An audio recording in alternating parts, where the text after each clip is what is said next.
One. Rhythm.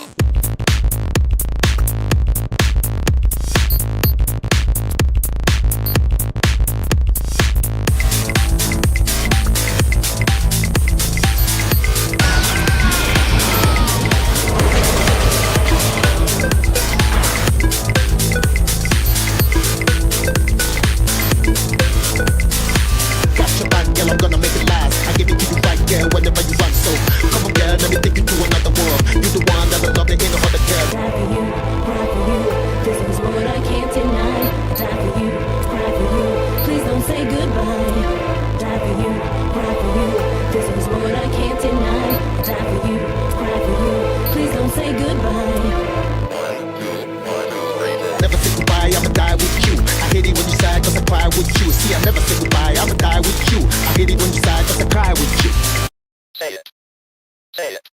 CCP Dig 4. Woo!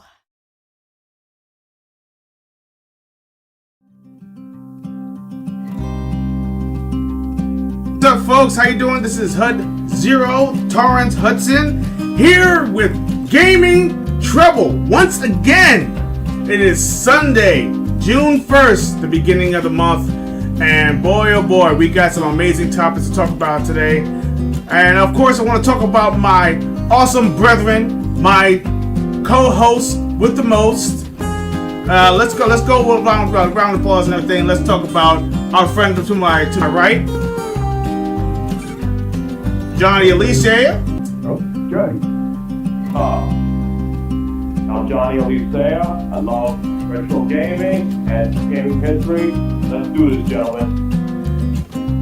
And of course, connoisseur of action still.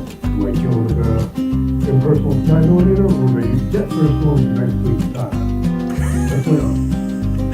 That's what nice touch, man. Nice touch. Oh man, let me tell you something.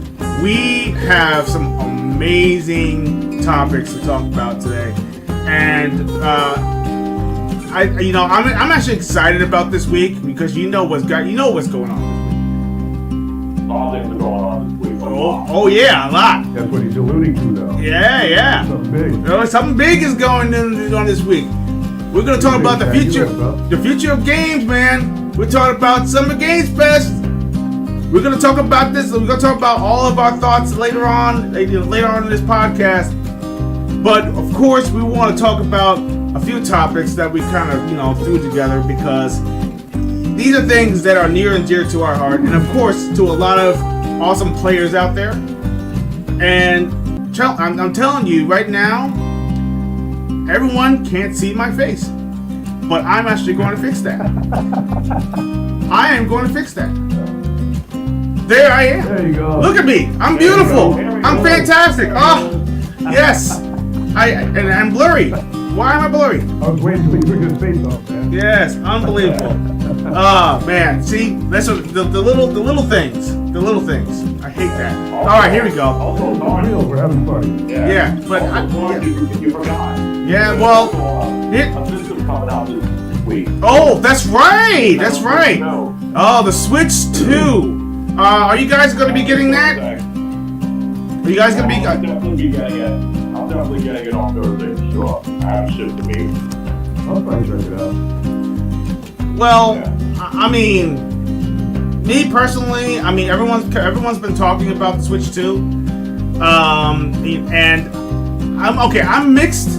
I'm mixed about it because number one, I want to be sure that it's 100% backwards compatible, which is not. You notice that there's actually a few games that won't be carrying over. Two, will all your information be carried over? That means the games that you downloaded digitally, will it be carried over? I heard that they're actually working on stuff like that in the background, but it's not 100% guaranteed. So we're at a moment where it's almost like, do I really want to invest in the Switch 2? Because of course it's made to be a replacement to the Switch, the first Switch. It's not, it's not to be like a complementary console. It's actually supposed to be a replacement. And and of course, with a better graphics engine and better screen and yada yada, and the new Joy-Cons. Look, I feel like Nintendo has this habit, and you know everyone knows this. They're not a fan. They're not a fan of kicking the can down the road. They actually like to do what you call the new and fresh idea. They don't want you to go to the old. They want you to go to the new. NES to Super NES, nothing's compatible. From Super NES to the for the Nintendo 64, from the Nintendo 64 to the GameCube.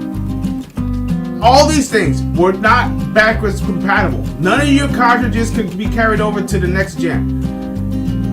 Now, it did all change, though, with the Game Boy. The Game Boy, obviously, they actually kind of broke the mold when it came to Game Boy. Game Boy to Game Boy Color, Game Boy Color, Game Boy Advance. Yeah, that's right, yeah. Game Boy Advance. And then, what happened? When it went to the 2DS, they stopped. Nintendo DS. Yeah, Nintendo DS, yes. Then went to 3DS. Yeah. And then they decided to make 2DS after that. Yeah. So when it went to the 2D, when it went to the 2DS, yeah. No, the DS. I'm sorry, the DS. When it went to the DS, the dual screen, you can carry over your old cartridges. All your old cartridges can be carried over at all. Only Game Boy Advance game was backwards compatible with DS. Exactly. Which kind of segues into our some of our topics here, right? We have a lot to talk about. And before we get into that discussion, you forgot to mention one of the things I'm skeptical about the Switch 2 is some of the games are going to have the game key cards, and I am not a fan of that whatsoever. Oh. Any game. I refuse to buy any game. Yeah. I've not heard one good thing about that. No. And if you look on one of the biggest pages when they're promoting Yakuza Zero Record Cut, a lot of people are refusing to buy that game because of that. I'm a little frustrated I'm a little frustrated that a few games that are really prominent and has the opportunity to go to the console. They are not. How do I word this? How do I word this correctly without being too harsh? They favor their first-party games more than third-party. You notice that a lot of third-party games have that empty shell with the code in it, right?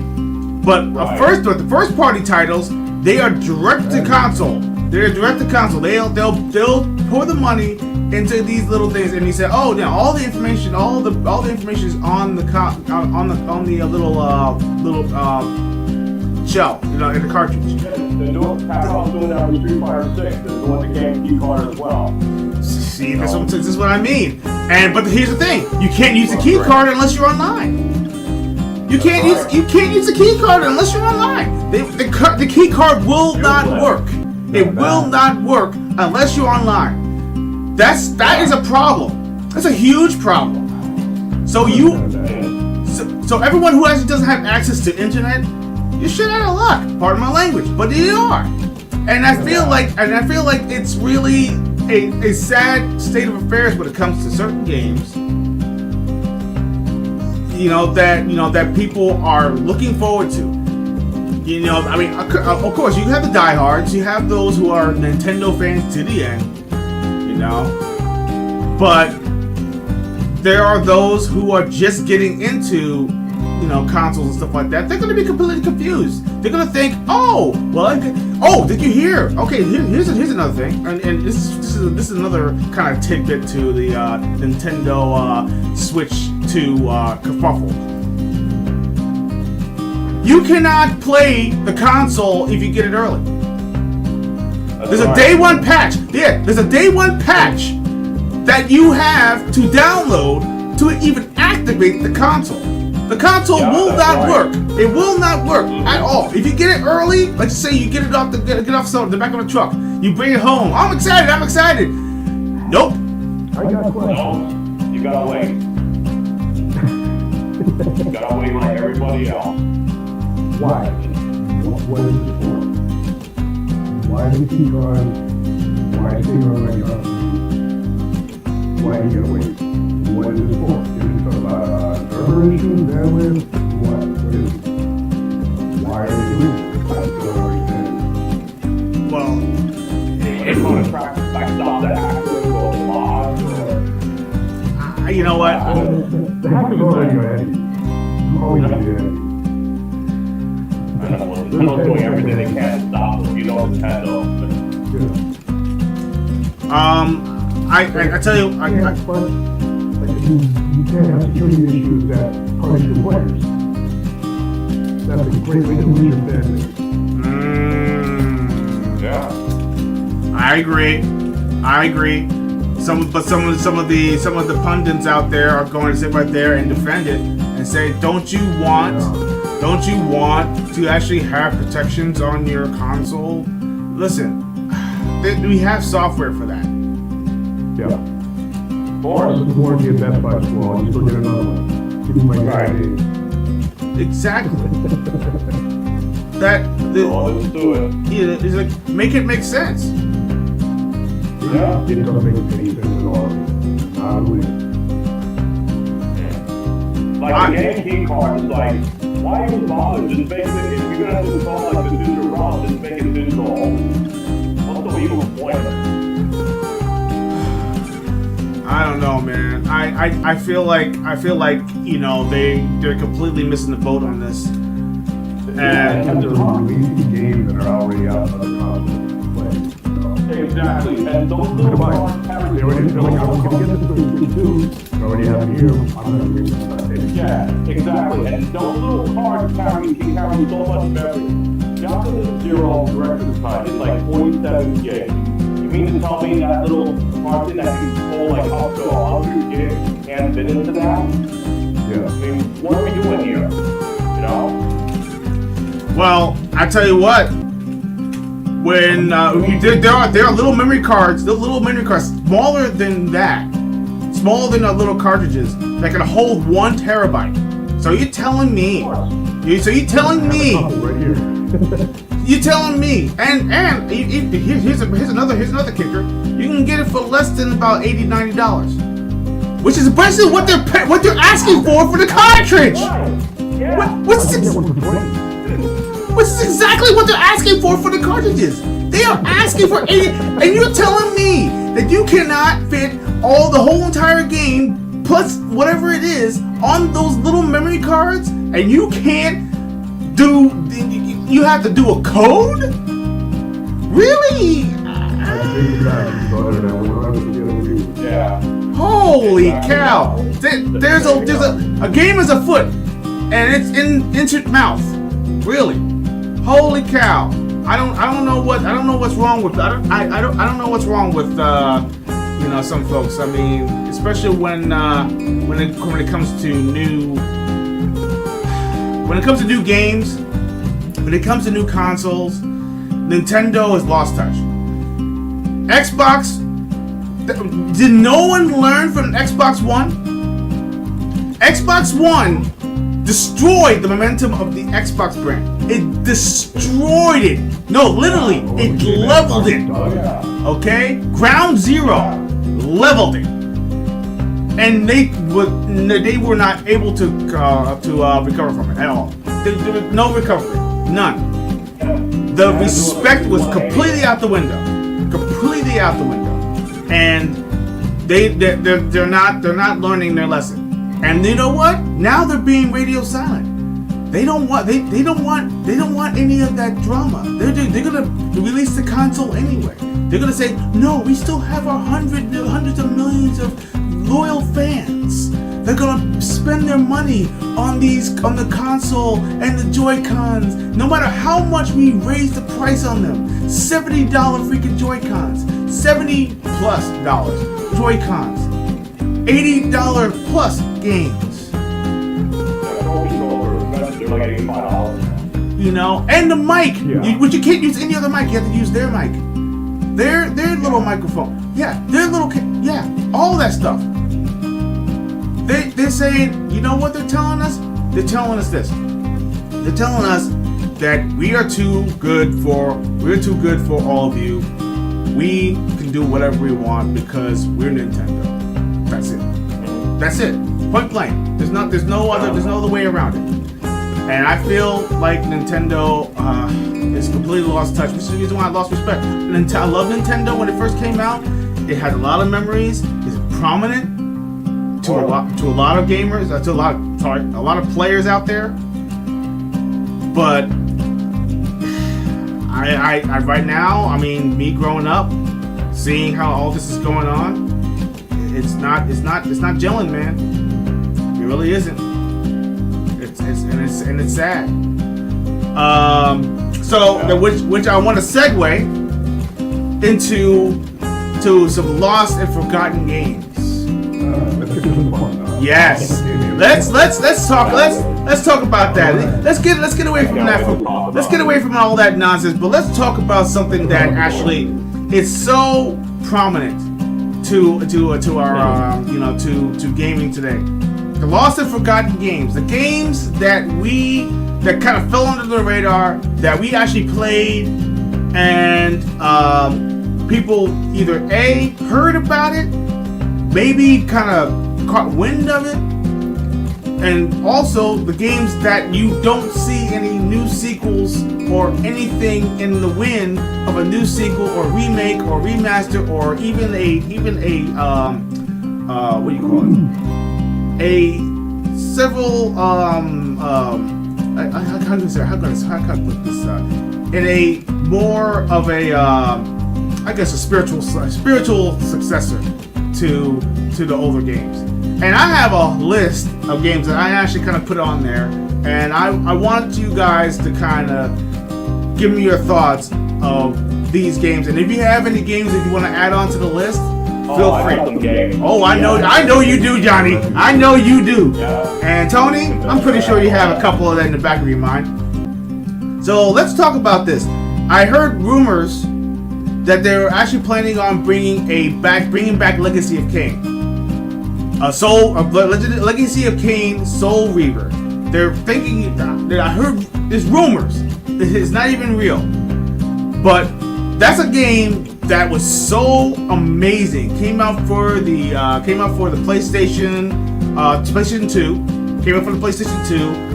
Came out for the I think it was the Sega Dreamcast. Also had it. The Dreamcast. Which one was the first or second game? I think it was the first game. It was the first game. Yeah. The second game only came out for the PlayStation 2, if I'm not mistaken. Am I right? Yeah, the PS1. The PS1? Was that the PS1? I don't think so. No, I don't think so. I'm looking at games right now, man. They've been talking about this 2022. They're trying to put it out. And we didn't hear nothing yet. No, that's like I said, it's been out in the ether, and yet, and no one's been bringing it up. No developers kind of answer the call, and it's a travesty. They went on that one for a while too. So The game hasn't come out since 1999. This is actually 1999. You know that's the year of Dreamcast.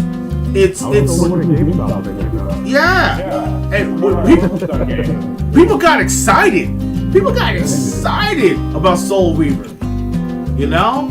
And I mean, well, then I should go back even further. The original Legacy of Kain. Where actually the origin story, basically where he became a vampire and stuff like that. And it's so awesome though, and when you actually, slashing people and you can suck their blood and stuff like that, and you can get your energy back and all that stuff. Yeah. And you can't, you have to turn into mist to go over water.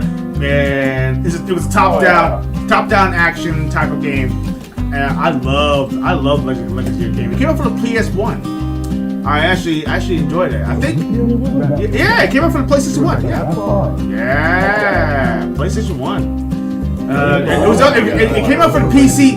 I think it came out for the PC first, and then it came out for the PlayStation 1. Who's up? Because I do know that it came out on the Dreamcast later on as well. The first one, or was it the second one? No, not Soul Reaver. It could have been Soul Reaver. It was was it the? I remember Soul Reaver came out on the Dreamcast. It was Soul Reaver game on Dreamcast. Oh, okay, that makes sense. All right, second on my list. I did want that one. Yeah, second on my list. Skies of Arcadia. I love this. Oh wow. Yes. Now, everyone played it for the Dreamcast. I mean, at least I hope you did. And those who actually haven't heard about it until the GameCube, listen, you can agree with me.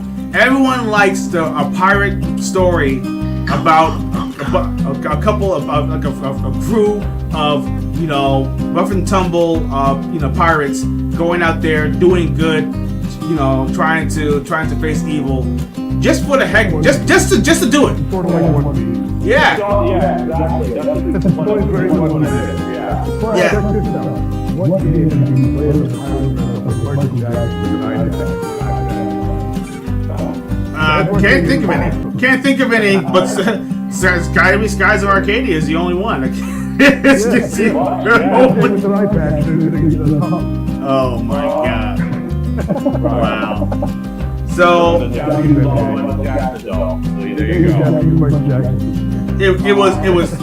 it was turn-based. I love turn-based fighting, turn-based RPGs. I do, and it really was a prominent. It was a game that it didn't really fall on the radar because it was beloved by a lot of players who actually had a Dreamcast. Everyone, yeah, absolutely.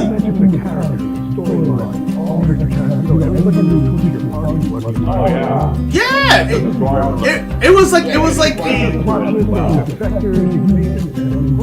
oh man, it was all. I would say it's close to a Suikoden, but not in that prominence, because wherever you go, you get to meet a new character. Yeah, you meet a new character and he joins your party or she joins your party, and you gain his or her abilities and stuff like that, which actually, and you get to switch off your characters. I mean, oh, come on, they need to bring the game back, or even do a sequel, or hell, you could even do a prequel if you can, because I mean, Skies of Arcadia did actually kind of start in the middle of their adventure and things. If you think about it. Right. So, yeah. So maybe you could do his father's story. Maybe you could do his father's story before he was actually born. So many possibilities they can do. Come on, Sega. Come on, man. Sega. Hey, how you doing, guys? Money.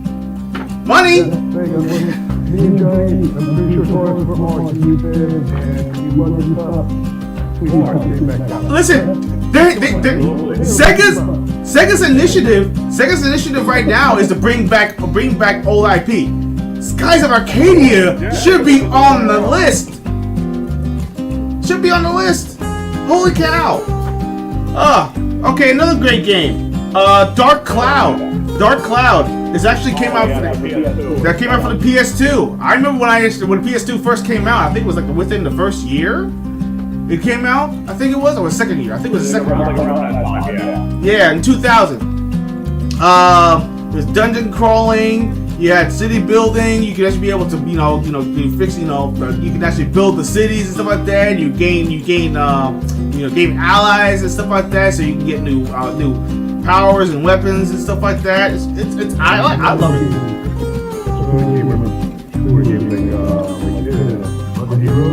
Yeah. Oh gosh, yeah, that's right. It has the same kind of elements in there too. It really, yeah, like. Oh man! Woo! Oh man! Yeah, you hit the nose of that. You hit the nose right. Nail right on the nose, man. That's awesome. I know, bro. Cool. Yeah, another good game. I know we're going a little too fast in the thing, but we're gonna slow down a little bit, because some of these games are some real gems. Eternal Darkness. Eternal Darkness came out for the GameCube. Oh man. Oh, that game was so dark, so amazing. Anybody who likes like Perception, you know, or like you ever seen that movie Inception? It's almost in that same sense. Yeah, it was like Inception. It was like basically what you see is not necessarily what you think it is, because the deeper you go into the game, the more twisted it actually becomes, and you're sitting right there and you have two different characters, you're kind of switching off, and oh man, so good, good. So many twists in the game. They need to do either a remaster or a remake of that game. I heard they were supposed to make it some kind of quasi sequel or something like that. I heard there was rumors that someone was. Really? That's the case. I didn't hear anything about that. No, you didn't hear it? This was like a long time ago. This was before the pandemic. They were thinking about this is around the PlayStation 4. I think it was PlayStation 4 and Xbox One phase. They were gonna mention something. They mentioned something about bringing back Eternal Darkness, and I think they had a I think it was a not a fundraiser, but almost like a like a fan page. They to try to get money for it, and I think it fell through and never happened. I gotta look that up. I'll look it up because I actually saw something about that. I was looking. Studio, they wanted to remaster it. Yes. And I think something like the company kind of fell through or something like that, and then they weren't able to. Yeah. Bring memories from that game. Oh, I love that game. You know what? As a matter of fact, I would get a GameCube just for that game alone and play it all over again.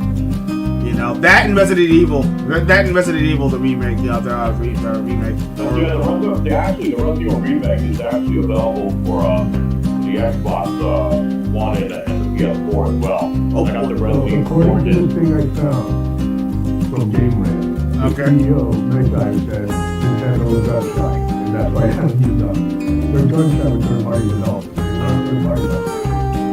What's it? See, Nintendo rears their ugly. Nintendo rears their ugly. Nintendo rears. Yeah. Listen, Nintendo loves to sit right there and just be Nintendo. They're just being Nintendo. And it's sad, man. I mean, why? I don't understand. It's so frustrating. Why? You know, I mean, really, It's a love-and-hate relationship. Listen, they did this. They were gun shy with the. Mario, or else I'd stop Nintendo forever. They were gun shy. And I love Donkey Kong. Donkey Kong, yes.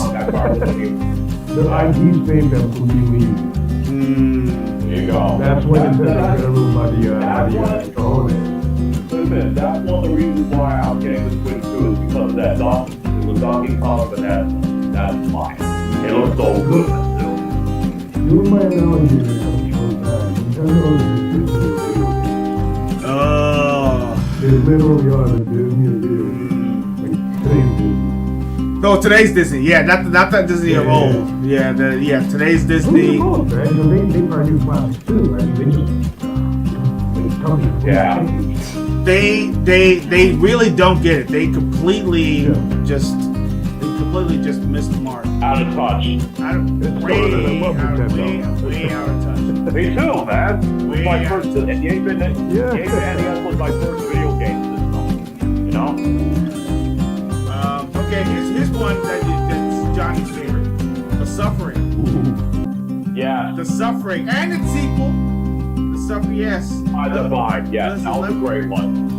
Torque's a badass. I love the story. The story was so well made, dark, just visceral, and also the little cutscenes and everything where it shows that Mad Doctor and everything actually coming up. Dr. Killjoy. Yes. Oh my gosh. What a name. That voice of his is so classic.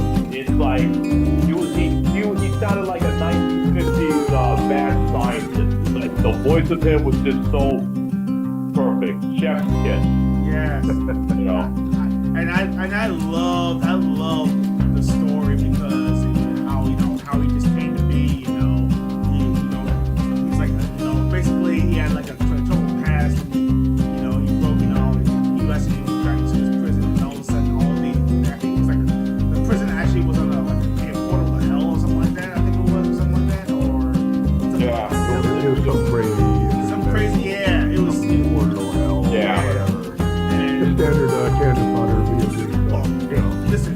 it worked. It Except worked. it was presented on. It worked though. It was amazing. Midway pulled Yeah, out you take all this trophy, something present it great. right, and it some goes out well. and some of the deaths were actually pretty wild too. Yeah. Man. Yeah, And also the part the game was twisted. it's so good. Some of the enemies and everything, the way they actually kind of creep up on you and everything, like dragging their freaking blade across the ground and everything, as you hear the footsteps and stuff like that. And all of a sudden you see certain parts and everything where they're like snatching people and everything. You see them snatch into like tiny little holes and stuff like that. Bro. What about that big monster that hits my those machine guns in the back? Oh, Remember shit, that this- monster? Yeah. Oh, man. Wow. It just crunches down and it moves their guns like towards you. They try to shoot you. I was like, oh man. Yeah. There was like monsters that I had never thought would even exist though to this day. These people who create these monsters have freaky minds. Now imagine if they actually reimagined or remade a game like that with today's graphics. Let's just pick our brains a little bit. Imagine having I'd only that play in the game daytime. with the Unreal Engine 5, with the real-time reflections, with the bit mapping and the skin textures and also the facial mapping and all that. Imagine that and the sounds, even the sounds, with spatial, the sound and thing with 3D sound and all that. Oh my God! Listen, I would be gladly paid. I would pay 80. I'll pay 70. I'll pay $70 for that game like that. I would. Hey, if it looks good, I'll play it. I'll play it. Just to play through it again? Absolutely. I would do it. I would play through it and say, damn, I remember that part. Oh my God, it looks good. It looks so big, good. Oh, and also remember Johnny remembers and everything. Where you remember when you actually went into like certain parts of everything where you have a rival gang and stuff like that. Yeah. And they're like, why are you not there, Tony Holmes? What's so good about that game is that you meet up with other prisoners. You either you either help them or you could be an asshole and just kill them. But the problem, but the thing was that whatever you did in that game, it affects the ending. Because all your actions in that game affect what happens next. Oh, that's right. Yeah. So you had to choose. Like it was always like best to ally with them though. But there were some prisoners that did not want to ally with you, so you had to take them out, no matter what. I love games that actually have what you call the consequences. I love games like that. Like whatever your choices are, either will help or hinder you, and you won't know until the end. There are even games I think where you literally can kill everybody, and then you can get like what you call the worst ending. Fable, I think Fable 3 was touching up on that a little bit, and they kind of failed because you basically get somewhat the same ending, not quite. I don't want to spoil the ending unless you didn't play Fable 3, but there's a certain thing that you have to do in mid-game that actually affects the ending.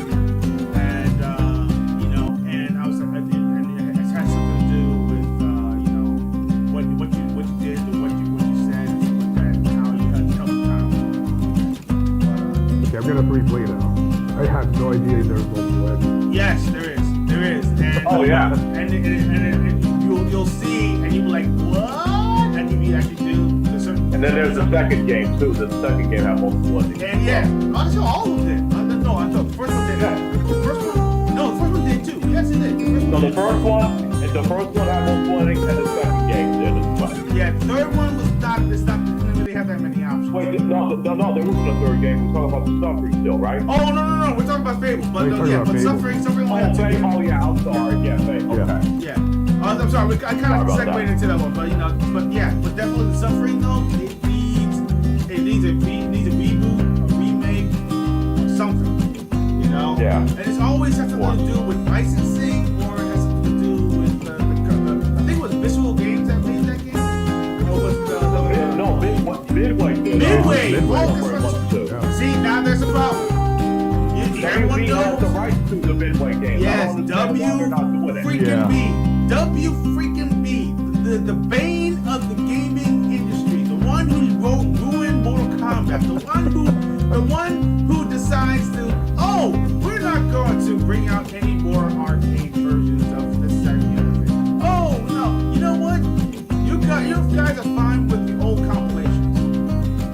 Okay. What about Narc? You're not going to bring back Narc now? Narc is going to be laying dormant somewhere? They only gave us one Gauntlet game, and that only came out for the PC and the PS4.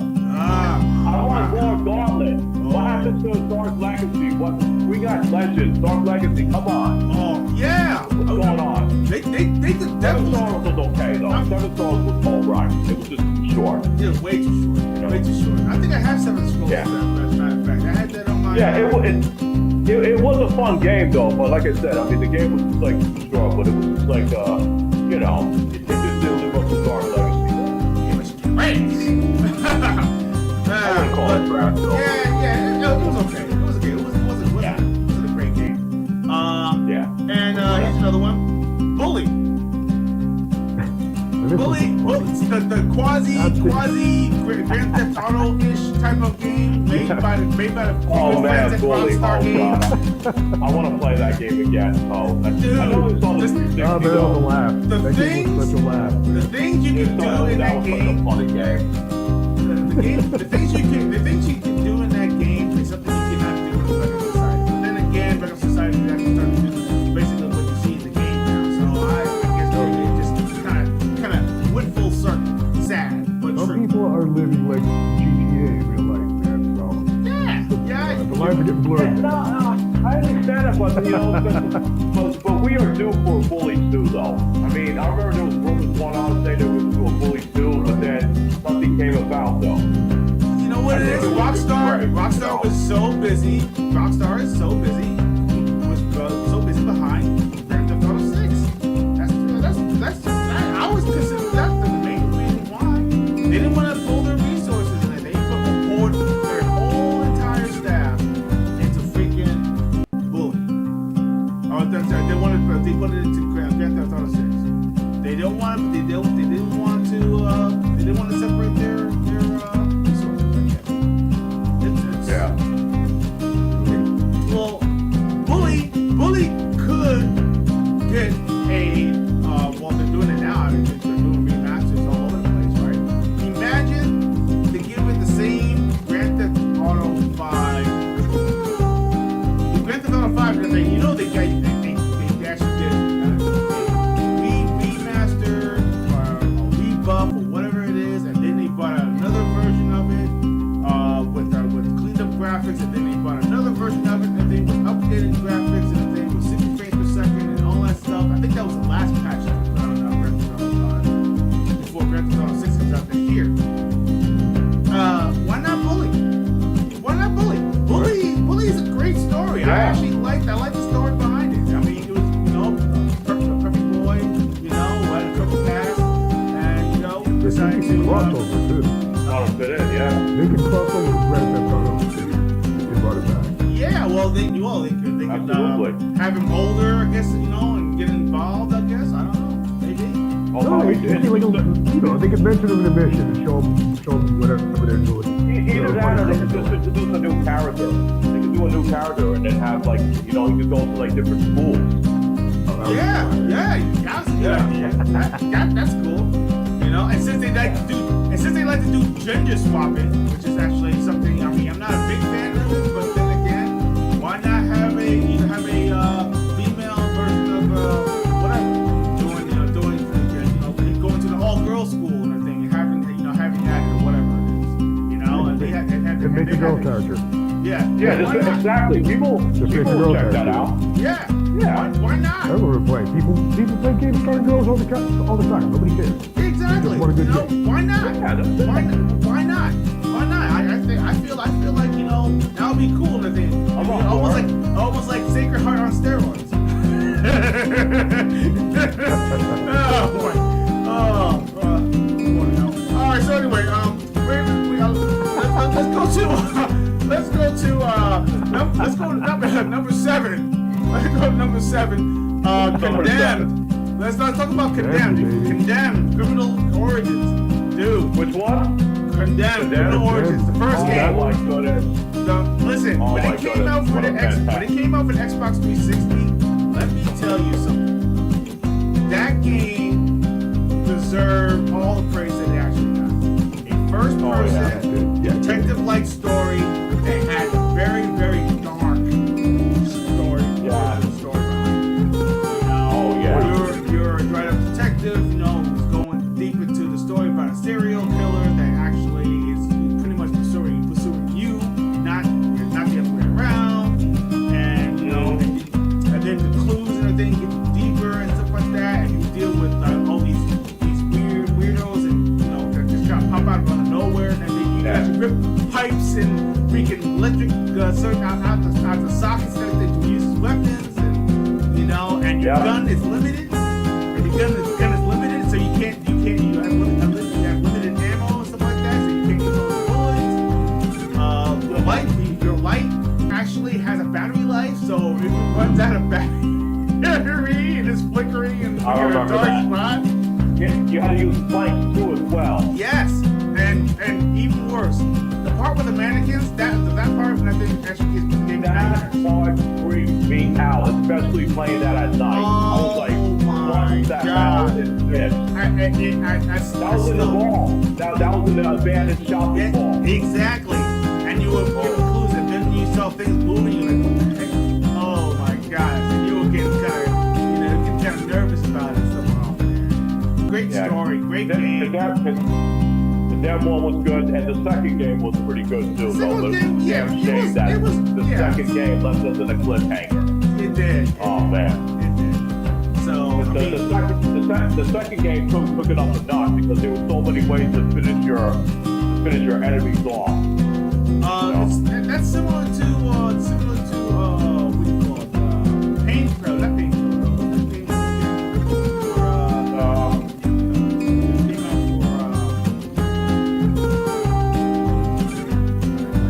I didn't write it down. Huh? Describe it. Like, what was it? It's basically almost like a TV show, but it's not quite like a TV show. It's it's like a viral video, and you going around and you're killing criminals using some very unorthodox methods. You can do a plastic bag. You can actually smash them over. Are the you head. talking about Manhunt? Manhunt? Thank you. That's the game. Okay. Yes. Manhunt.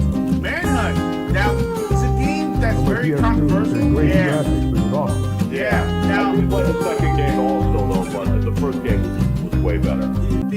I feel like that kind of game, that game right there, will probably get a lot of pushback because of what the game actually represents. You know. I don't think I can make today. No way. I don't think. I don't think so either. Yeah. It will not. It will. I mean, right now they will have a field day with that game if we decide to make a game like that again. I don't think it would happen. But that's a game I think Manhunt would be awesome to actually get at least a remaster of some sort. I mean, that would be nice, you know. It doesn't have to be a remake. Just clean it up a little bit, you know. But maybe not because that's what gives it its charm. I don't know. I remember I was going to mention something about Condemned 2. The one part that kind of freaked me out in Condemned 2 was when you're in a cabinet and you had to escape from this huge bear. And if you didn't reach up to the top though, that bear was going to tear you apart. Oh my gosh, I remember that, man. I was like, that part got my adrenaline Tony, pumping, I'm man. telling you, if you play that part right there, you're going to be like, what the hell? And then there was a part where you're in the cabinet, there was like a bomb you had to get rid of, right? You had to throw it out the window. This glitch happened to me, okay? I got the bomb, and I was ready to throw it out the window. So I threw it out the window. You know what happened? It hit the glass window, but then the bomb came right back to me, and it blew up. You bounced off the wall. Yeah, I've done that many times, man. I threw it at the glass window. Yeah, it was the game itself. It didn't interact. It said, oh no, you hit the wall, it's going back to you. And I was, and I just thought that all I threw it out the window. I made sure I threw it in the middle of the window so it goes right through. Yeah, sometimes the aim is a little off in that game. I mean, I noticed that sometimes, you know, like you have to literally like the way the ending and stuff like that. It's actually yeah. There we go. Yeah. Tony, why did you have to show that? Bro, that's nightmare fuel. No, I don't blame you. Nightmare fuel. Dude, that's nightmare fuel, bro. Oh I'm my sorry. God. Wow. I just want to see if it would work and it worked. Yeah, of course. I'll play it later. Yeah, go play that game. That's what funny was. Play it later in the dark. Yeah, why not? And That there is terrifying. here's another game. Here's another game that's near and dear to my heart. ActRaiser. That one. Oh yeah. ActRaiser came out from a company called Enix before they actually became Square Enix. And actually we mentioned about soundtracks. We were talking about soundtracks on Friday. You know, Koshiro did the soundtrack. Let me tell you something. Today, in today's gaming, you know, now that side-scrolling games are actually starting to become more prominent, why not do a fully 3D, half 3D, 2D, half 3D, whatever type of background and all the effects and all this stuff, and actually have a remastered soundtrack? Yuzo Koshiro remastering all the soundtrack of the entire game. And, oh boy. Dude, are you kidding me? You know, and you still have the RPG elements and everything where you actually build the towns and stuff like that, but instead of actually having it as like a weird, like a little Cupid's thing, you know, which is actually kind of funny in a sense. You know, you can actually be able to go and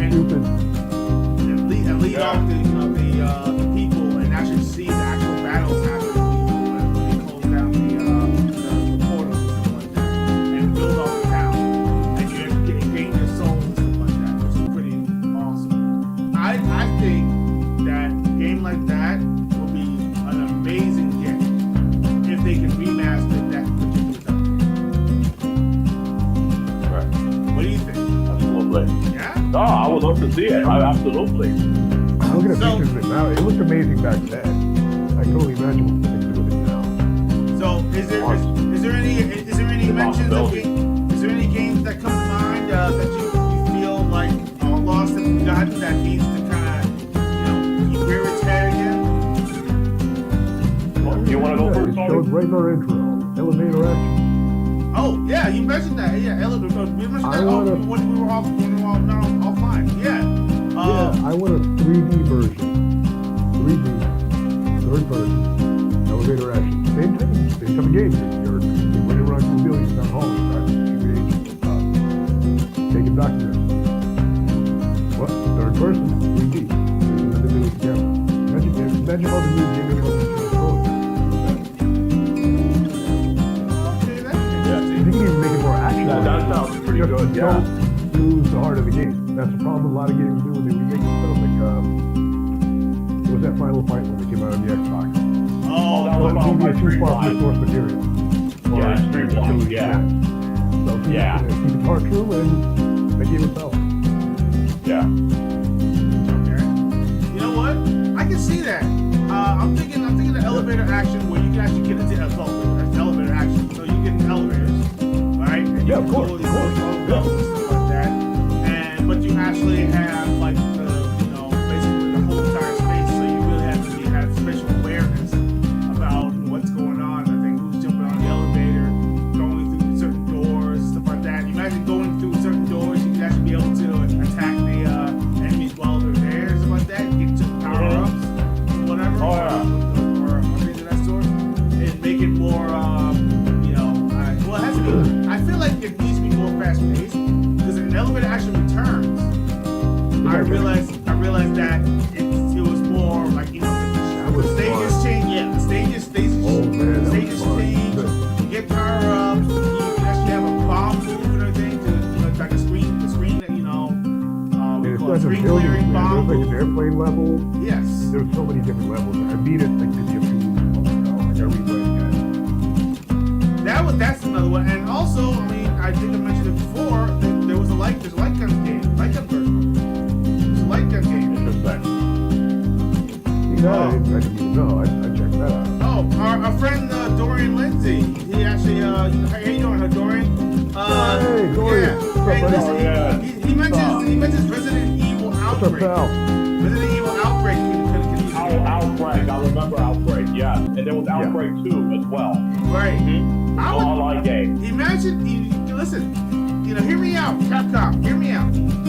Why not? Because I noticed you do a lot of like awesome remakes and remasters. Why not do a remaster of Resident Evil Outbreak? It's not that well known, or maybe to somewhat well known, but it's not as prominent. But you can make it prominent.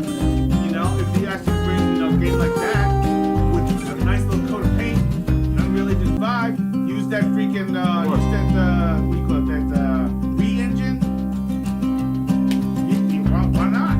Re-engine's Capcom's first engine, yeah. Yeah, that re-engine revolutionized facial animations and Oh, yeah, dude. They used that engine for Street Fighter 6.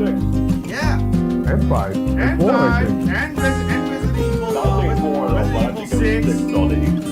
Yep. Yeah, they're all re-engined. Yep. I mean, those are games that really kind of said, oh wow, this is what they can do with that. I think Ghost of the Goblin's Resurrection also uses it as well. Oh really? It does? Oh, damn, I believe so. Yeah, I can I see believe that. so. Wow. Yeah. That's what the engine stuff. I believe so. I had no idea. Well, that's right. They use re-engine for a lot of stuff, even the arcade. Yeah. Even the arcade. They have been at the play, yeah. Arcade collection. Yeah. So, you know why? Because I think it's because more universal stuff like that. I think that's the reason why. Yeah, that's what an engine is. It's not like it's just their Unreal or Unity. Well, here's Right. You can make all types of games on it. here's some. And speaking of Capcom, though, I don't know if Tony's done. Is there any other games that you want to I'm mention? just enjoying the show, man. I'm looking up some, man. Okay, as you mentioned about Capcom, there's 2 games that I have on me right now. You guys remember Dark Watch? Oh shoot, Dark Watch. I have it right here. Yeah. Oh my gosh. Yes. The third person. What's the first person? The third person. No, first person shooter, but this game is like you play as the Dark Watch. You have good and evil powers though. You play and you have powers of a vampire, and then there's so many weapons and so much powers you have in that game, and you're playing like all these different creatures. It was like a Western soft horror game. That's what it is. If you love Western, if you love horror, I highly recommend this game. It just frustrates me that Capcom doesn't re-release this game. And I know a lot of people that have never touched this game. And what's different, the Xbox version had online play. Only for the Xbox. So Capcom could make something out of this stuff. And another game. You know me, I love my beat 'em ups, I love my action adventures, all that stuff. Here's another game. God Hand. Oh, everyone's been talking about God Hand, dude. Another rare gem. They are. This game deserves Oh a my god, rematch. dude. And Oh man. I'll tell you what. What got me very. This is the game right here that made me dislike IGN. IGN gave this game a 3 out of 10. I'm like, are you freaking kidding me? Okay, sure, the game is tough. It's hard though. But when you get all these moves, all these martial arts and all these moves, you can put them the way you want to control. Like, okay, I want to do the spinning side kick. I could put that as up and triangle, or I could do the spinning roundhouse kick, down and X, or I could do the foot sweep any other way. You can set up all your moves you want. And sure, it's a tough game, but if you learn how to do the guard breaks and everything, and know how to dodge quickly, you'll be kicking make an app in no time. Sure, it's going to be challenging, but when you pass through all the challenges and everything, you get that good feeling. It makes you feel good. I was like, yeah, it makes you a badass. All right. So this game right here, this one deserves a re-release though. And it's a damn shame because if you try to get this game on eBay, these copies are going for like $100 to $200.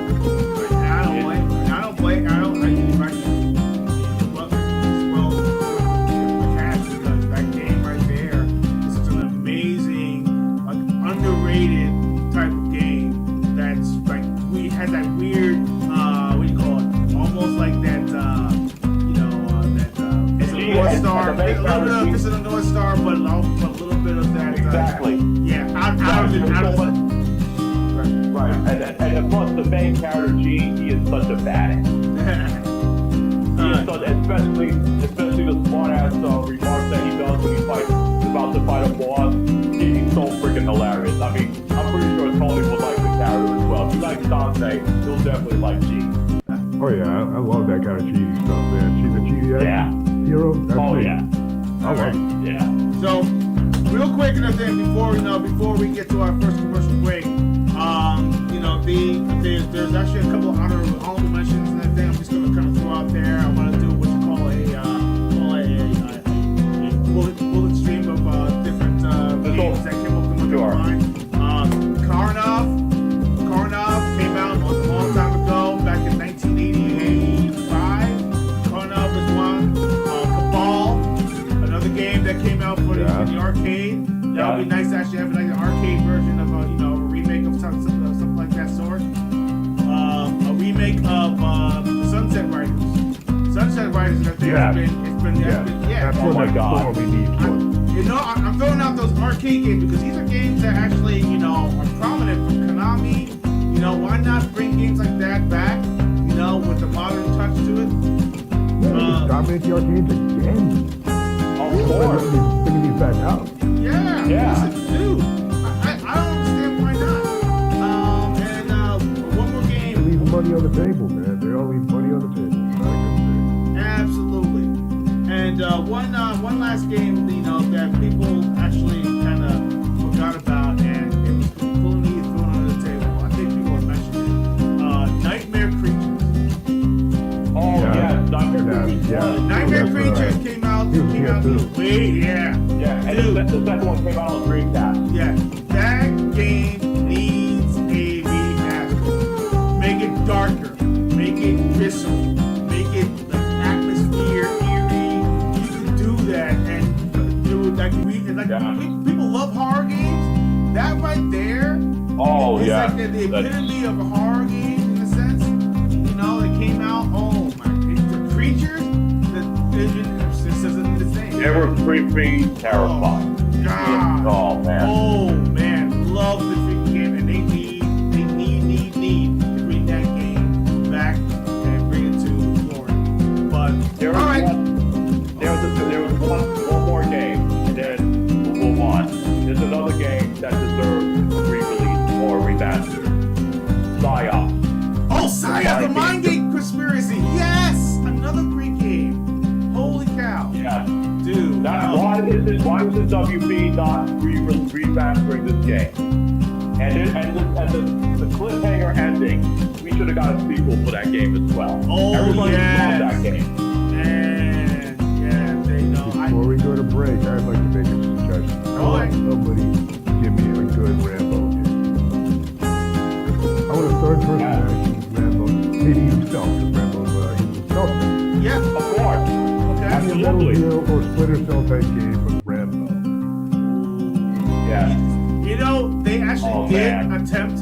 I would lose my mind. They attempted to bring out a 3D Rambo game, and it didn't do too I well. saw it. Yeah, it Which I one? heard it was Which not one? good. There was a Rambo game that came out on the 360, but it only came out in Europe.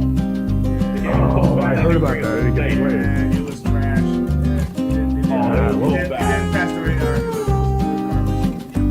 Yeah, Gordon Ramsay told him to make it again. Well, the thing about this. Oh, yell at the Gordon Ramsay song. Make it again. Here's a funny thought. That game, the same developers actually created the RoboCop game, and The RoboCop game is good. Yeah, how they make a bad Rambo They game? made a bad Rambo They game, made but a they good made it Terminator great. game. Terminator Resistance. Yeah, Make it make just sense. screwed over Maybe- Rambo. I don't know. Maybe they actually took it. We're back to the Maybe they just starting out. I don't know. Maybe they were just maybe. starting out, but I don't know. But they made a good Terminator game and they made a good RoboCop game. So I mean, if they give it a second chance, you know, I'll be willing to give it a second chance. Just don't screw it up again. You know? I'm looking at it. Was it a first-person shooter? Yeah, and it was a rail shooter game. No, I So want a bad. third person. I'm tired of the turtle. Yes, I need to see I want everything going on. I wanted to. Exactly. I want a third I want to know person. where I'm at. Yeah. Now, if I want to go to first person view, let me control it. Let me just click on the thumbstick and I can just look around, see where I can go. Even the graphics were bad. Wow. Yeah. I'm looking at it right now. That was a rush. That was a rush job. It was a cash grab. Oh, yeah. And it failed. Yeah. So It's a disgrace. all right. That's So it. yeah. Make it again. So I feel like oh yeah, Dorian before it goes, Dorian also says SOCOM needs a remake. Yes. So, Yeah. So you know what? Everyone's been begging Sony to actually say, hey, listen, SOCOM, people will play it, people will want it, and you want to go into online type of games, you know, multiplayer games. SOCOM would have been such a shoo-in. You know how many people would actually bought the game, let alone download the game and play the game? Yeah. Millions! Absolutely. Millions! Dude, it was print money. It would print money. Yeah. And for some odd reason, they're like, no. What are you thinking? Oh my goodness. I don't know. Anyway, all right, fellas. We'll be right back, and you know, we're gonna have a nice commercial break. So why don't you go ahead on the chat, shout out all your favorite type of games that actually they're long forgotten, games that you feel like, hey, people out here would actually love them. Why don't you go ahead and leave it in the chat? We'll be back. Like and subscribe. We are almost at 100 subscribers. Let's get it. Dragon 2, The Revenge for your Nintendo Entertainment System.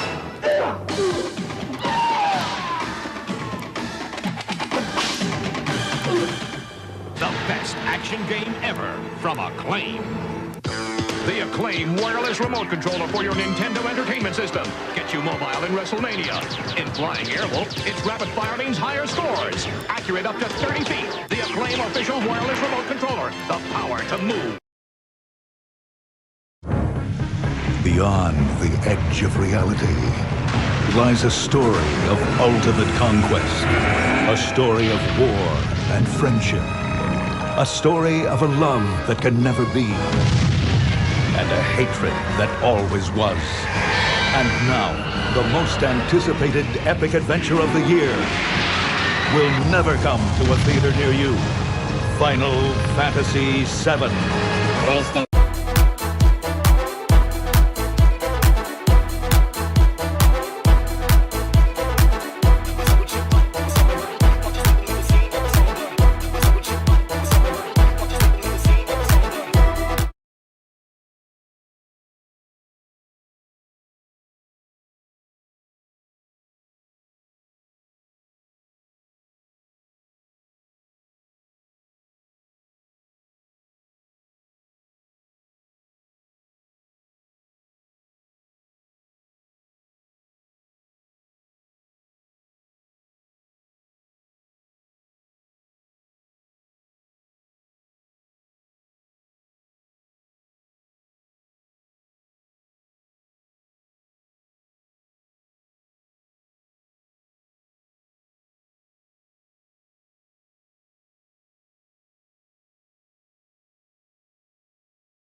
just music to me, and I hear lips moving, but no sound. Oh, do you hear me? Do you hear me Oh, now? wow. Can you hear me? Hey, Dorian, can you hear me now? So I can't hear you guys speaking, just the music. I don't think he can hear you. I don't see no music. Oh, wow. Hello? With the background, because there's music playing in the background. What music? I don't hear no music. It's kind of like guitar music. I hear it. Oh, he says now he can hear us. Oh, He says now he okay. can hear us. Okay. Well, All right. that's weird. Thanks, Dorian. Holy cow, what is going on? That was weird. What was the music from? Yeah. It sounded like Spanish guitar. Spanish. He said the music's still loud, but he can hear us. Spanish guitar. Oh, What? Spanish guitar. I don't. my room is silent. You know what? You know what? I don't see nothing. I mean, I'm looking at all my bars. All my bars are normalized. I don't see anything playing. I don't know what It's tripping me out. Yeah, it's like, what the hell? Everything that's on is on. Everything that's off is off. I don't see anything. Is it your background? All right.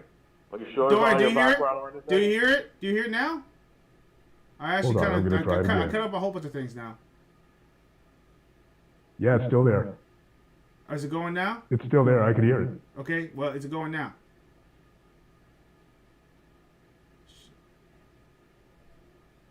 Let me refresh the screen. Yeah, refresh your feed. Now it's gone. It's gone on my end. Okay, so it's gone. Huh, that's weird. I don't understand what the heck was going on. Oh, so he Dorian said just it stopped. We're good. We're good. Let's move on. Dorian said it stopped. We're good. All right, cool. Let's go. All All right. right. Yep. Anyway, No. getting back to what we is in that thing because we just spent a little bit of time with that. I don't know what the heck was going on. That was very, very weird. Sorry about that, ladies and gentlemen. You know, the things always the tech stuff. Oof. But anyway, let's talk about that though. Let's get back into it. Video games, collecting versus playing them. I really have a big stink about people deciding to, because I remember I had a huge collection of video games. I had a huge collection. I had Genesis games, Super Nintendo games, I had a whole collection of games. And of course, trying times, you get rid of games because, hey, you can't keep everything all the time, and I didn't have any room for it, right?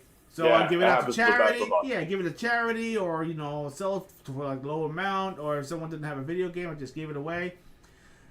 And then you look back and you say, "Damn, I wish I had those consoles again. I wish I had those games again." Then you go back out there and you find out it has a huge, massive price sticker on it. And then you're like, "Whoa, why? These games are like massively old, and people kind of forgot about them." Why such a big... People are like, oh, because they're so rare. Okay, I get it. But now, because of this weird collecting thing, that's similar to comic books nowadays, they are doing this weird thing where they put in a price grade on them, like comics or like toys. Right. They put in a price grade on this thing, like it's the A, B, C, or whatever it is, right? Yeah, 9.5. 9.5 or something like that, because depending on how fresh the actual box looks like, the box is actually untouched, or box has plastic on it, or it has the instructions in it. Dude, stop, just stop. It doesn't make any sense. Are you gonna play those games ever? No, this is a treasure of mine, bro. That's almost as bad. It's annoying the crap out of me when I see stuff like that. I mean, I don't bring that collecting garbage into my video games. Look, you can do that with G.I. Joes. You can do that with your Transformers. You can do that with your Barbie dolls. You can do that all you want. Just keep it out of my games. Games should be for everyone. Going out there to collect them should not be an arm and a leg. Yeah, granted, you can actually price it to a reasonable price. $75, $80, $90, depending on what it is. Neo Geo cartridges and everything back then were about $150 to $200. $200. Yeah, at $200. least $200. Yeah, and that's lower end. You know, Mm-hmm. and to get them now and everything, they're roughly around $400, $500. I think a little less than that, but Yeah. but still, that I can understand. But why a game like Super Mario Brothers 1 going for freaking almost $500? You're kidding. Make it make sense. Make it There's make a sense. whole Wasn't industry. there- I do not Wasn't there understand. one that was selling over like $10,000? Like it was like Yeah, something spanking brand ridiculous. new. It was I think it was like a ridiculous. golden Zelda cartridge or something. It was back in the it was day. ridiculous. 10 grand. An unopened box of Yeah. whatever it was. Right. Legend of Zelda. I think it was Legend of Zelda. It was a Nintendo game, brand spanking new, unopened box, going for some ridiculous price. And I said to myself, no, no, absolutely not. Yeah. You know, that's not what game preservation is all about. Game preservation is supposed to be about the game itself, not the box that it's in. It's the game itself. If you want to do game preservation, and which is a reason why we're going to get into it, because there's a lot of things that's going on. We're going to talk about people who are pirating games. We're going to talk about those who are actually doing emulators. We're going to talk about all that stuff. We're going to get all into it. So let's get started at the very top of it. Let's talk about the declining accessibility of classic games. Now, many games right now, they are locked behind certain hardware. Like, for instance, digital games. Like Johnny mentioned, I think Johnny mentioned Galuga. Yeah. Right. Yeah. I'll mention again. Yeah, because if you guys remember the Wii Shop, Konami released 3 Rebirth games. They released Castlevania: The Adventure Rebirth, Contra Rebirth, and Gladius Rebirth. And when the store shut down, those games are gone forever. Konami has yet to re-release those games. And if they don't re-release those games are gone forever. And that's the problem with having digital only. And it's sad that people never got to experience those 3 games. Yeah, I'm surprised that limited games they didn't get their hands on it. Ooh, did I say that out loud? Oops. Yeah. Don't give me any ideas. Yeah, but they Charge you $500 for it. Yeah, Get an action figure. yeah. With all the bells and whistles and everything and cheap plastic that comes with it. So we're talking about but there's regional exclusivity, there's licensing issues. All these things are actually kind of factored in, which is the reason why a lot of games, are harder to actually come back. People are claiming Xbox 360 was like one of the greatest additions, which was Xbox Live Arcade. Xbox Live Arcade was huge. Yeah. Huge. I loved it. When it came to classic games, they brought a lot of games. They brought remakes. They brought indie games and games that that are very obscure and hard to find. Those games you cannot get anywhere. You can't get them anywhere. You cannot go to the store and buy them. And now the Xbox 360 store is closed. It's actually dead. You cannot go in there and buy any more games. They closed shop. And Software is not there. You can't even get it. Exactly. Yeah, you're screwed. Goodbye. And what bothers me the most, when it boils down to it, is that a lot of older games are harder to come by, but they're so scarce, they're so hard to get. You can't, like certain NES games, you can't find them anymore. Certain Atari games, you can't find them anymore. Why? It's sitting in somebody's basement somewhere, or is it in somebody's shelf and everything in a plastic box. This is what's frustrating me, because that's the reason why people are doing emulating now. People will emulate these games and they're calling it criminal. Well, geez, I mean, if you don't want them to do that, why not do a compilation like they always do, or better yet, make it available on Steam. Steam has a huge collection. Exactly. Yeah. Like Konami did with the Teenage Mutant Ninja Turtles games they did. They released the Cowabunga collection. Yes! Oh my god, I love that collection. And I have it on my shelf, and I still have it, and I'm going to play that game I still have it to myself. Still love it. So I mean, Yeah. so let's talk about that. Let's talk about the rise of retro collecting. Retro collecting is, I mean, I get it. I understand that, you know, game, like they want to have that game forever. They want to put it on their shelves and say, hey, I remember I played this game back when I was 6 years old. I get it. Or I played this game and I finished it. Okay, I get that.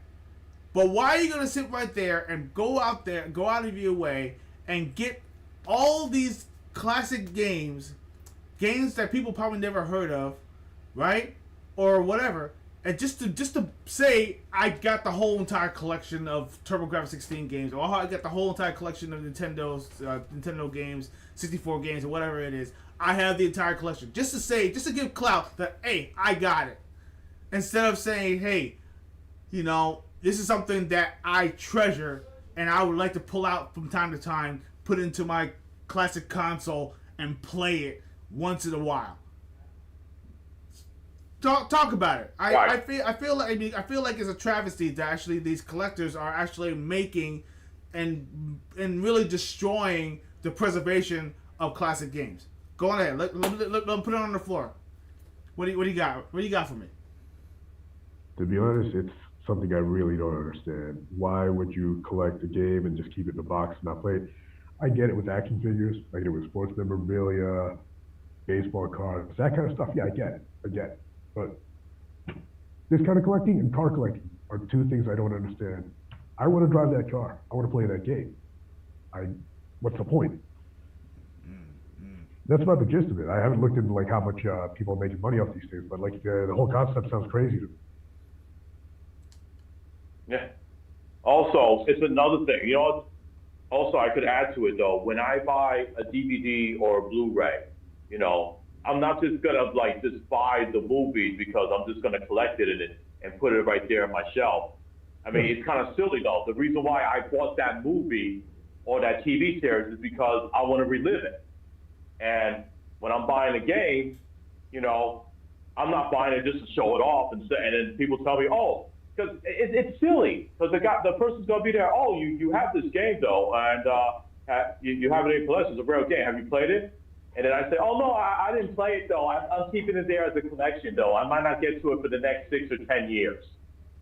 People are gonna look at me and say, so what the hell do you have it there for? I would like to buy and play it. It's silly. It's ridiculous. So I'm looking at all these people. I'm not going to mention names though, but I see all these people. They're collecting this stuff, and they said they have no intentions of playing it. And it's like, okay, you're kind of ruining for other people that want to buy these games and they want to play it themselves. So, you know, like Tony said about what he said, when he buys a car, he wants to drive it and go around, have fun with it. You know. Yeah. And the same thing with me when I said about the DVDs and the Blu-rays. Like if I buy a movie or a TV series, you know, I'm gonna take out the wrap and I'm gonna watch it and relive it again. Same thing with games. So that's my take on that. That's how I feel about it. You mind if I back up for a sec? Yeah, go ahead. Back on the ahead. how games would only be available by what's it called? They're only digital, right? And I personally have lost a couple games that way when the stores closed down. The only way I can think of to combat that, to like not lose those copies, is always back your stuff up to an external hard drive. That's the only way you can get those games. That's the only way I can think of right now. You take a thumb drive, download it, Yeah, put it in when you want to play it. Luckily, I still have my Xbox 360. It's still in good condition. I can go back and play all my Xbox 360 arcade live games. Yeah, So I'm Especially very if your hard flexible drive is at good, that. you're good. yeah. Make sure you back up that hard drive so you don't lose them. Sad thing though. Absolutely. I mean, for my console, I don't know what it is. I don't think it was the console. I think it might be the power brick, but it's just not turning on. I have to find out what's going on with it. I mean, and also Another you can't just Microsoft Power Brick issue? What was that? Yeah. Another Microsoft Power Brick issue? Yeah. Oh, you can't just go on the horn and say, "Hey, my 360." Like, oh, we no longer have warranties for those consoles. Unfortunately. So Okay, sure, I'll send you my 360 for a month. You know, For a month. That happened to me when I got the red rings. I lost my Red Ring? 360 for a Bro. month. Oh, At God. least they give you a free console. Exactly. Give you a free repair. That is true. They did. Supposedly, at some they point, give you a they- free repair, and not necessarily free. You know, it was you pay for it. But right Always now, okay. but right now, the market for classic games has exploded. But the rare cartridges and discs are selling for like hundreds or maybe thousands of dollars now. And also, it's making it harder for casual gamers to even get their hands on it without breaking the bank. And what makes me sad is that these games deserve to be played. They deserve to be put out there. This is our history. This is our gaming history. This is games that people should know about. You know, whether it's good or bad, people should know about these games. These games influenced gamers, and gamers and players out there, and it also influenced some of the devs that you actually love now. It has. You know? And this is the reason why that I feel it's just a travesty, which gets to my next point. And you mentioned it just now, Tony. Emulation and preservation. Basically, emulating games like MAME and a few others in the thing. There's PCX and all that stuff. They actually have a lot of emulators out there, you know, that emulate these consoles. Right. And you could be able to download ROMs, and I'm not going to put out any names of any sites that actually can get these ROMs because I do not want to get chased. But Nope. they we are. don't need that. There are several websites out there that are still prominent now that you could be able to download these ROMs and these files to play now on your PC. And people are saying, you know, some only a small few are saying that that's bad for the industry because that's the reason why games are going up in prices. But game prices are inflated. I disagree, because if you think about it, if that was the case, then I would say every game would actually have to get the same treatment. So what are we doing here? You're gonna ridicule all the pirates out there who are actually doing a service, basically, keeping these games alive. Most of those games that are arcade emulated are now getting into conversation because of emulation. Those arcade machines out there, they are probably broken, dead, broken boards, burnt boards, broken screens, all that stuff. Probably in some bodega somewhere down south. Who knows? No one knows. No one knows where these games, But when you go there and you play it, and you look at the time frame, and you say, "Damn, I had no idea. This game is pretty damn good." Oh, you wouldn't know that because I played that game back then. But now you're playing it now. Emulation is actually bringing to the forefront a lot of games that people probably have played or play a certain version of it for or maybe an inferior version of it. Why not? So give me your thoughts. What do you think about emulation? Emulation, I wouldn't have been able to play half the games I missed. And here's the thing: back in the Pirates, how these companies are saying, "Hey, these guys are bad guys." These are games you personally have not thought of in years. It should be like Happy Birthday. Anyone should be able to play it now. Thank you. They haven't thought about these games in years. Yeah. And once they find out, hey, we can make money off this, let's mess with these pirates, we release it ourselves. So, in a way, the pirates are even kind of helping them in some way. I mean, some of these Yeah, I agree. pirates. Yeah, go ahead. Go ahead. No. I was just gonna say what Tony just said though. Like, thanks to emulating all these other games, like Tony said, I would have never discovered most of these games. And also a lot of people around the world wouldn't even know about this game or that game. And then all of a sudden, the popularity of that certain game is coming back. And I bet you these companies would have never thought of these games ever again and never think about bringing these back if it wasn't for Revelation. Guaranteed. Mm-hmm. And he just said the same thing. We both agree. Yeah. Most of the games also they do homebrews. Some people actually create their own games based off of some of the assets of some of these older games, and they create newer games. Games that people never really heard of. They're like, oh, I never heard this. This looks pretty darn cool. Of course, there's some weird ones and stuff like that, which actually, and some that were very raunchy. And we'll talk about that in another episode. Speaking of which, I actually have a couple. So let me do a shameless promotion. Patreon members, if you actually decide to jump in, I'm going to put another tier out there. You can actually be able to watch bonus episodes of some very obscure gaming moments and stuff like that actually are a little risque that you can't do on YouTube. So if you actually are interested in that, if we get enough people, we will probably do a bonus episode, during the week that you guys can actually watch and actually enjoy. We'll let you know in the future. But like and subscribe. Come on, guys. We are rocking and rolling. We're trying to get enough people in here, man.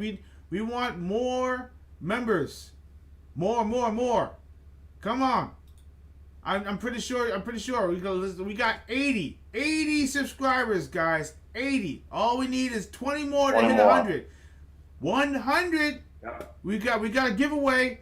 Come on now. Let's make it happen. All right, getting back to what I was talking about. Digital only, and now this is another problem when it comes to preservation. Digital only games that are only available on digital. I think Ori had that issue. Ori and the Blind Forest and Ori and Will of the Wisps. That the developers behind that, they actually had an issue because they wanted to do a physical version, but they didn't have a publisher to publish it out for them. And I believe that they were having discussions with Microsoft at the time because they actually had a hand on it. And then Will and Wisp actually was available on the Nintendo Switch, but it was also digital only. It was not available on a disc. So why? That makes no sense. Some people would like to be able to have a physical disc, But once again, there's something about physical discs that people I just don't understand. Why do you want it on your shelf? I mean, it's nice to have it. I mean, okay, let me be a little bit more reserved on this one. You would actually get the cartridge, or the disc or whatever it is, right? If you are a fan of a series, like if you're a Castlevania fan, if you were a Double Dragon fan, if you were a Streets of Rage fan, if you were a Street Fighter fan, or any type of fan, right? And you have that kind of collection, I can understand that. But if you're just getting the disc just to have it, what are we doing here? But digital only is not the way. I think that some games deserve to actually have a physical disc also. So that way you can actually play it offline, or you don't necessarily have to download it or worry that the game is no longer going to be available because certain games disappeared off the internet and you can't play them anymore. Why? Yeah. Because it's delisted. Something about licensing, something about voice actors, something about contracts, something about who knows what it is. And now you can't get the game at all, and now it's lost in the ether, unless somebody brings it back, or somebody actually decides to remaster it, or somebody decides to I guess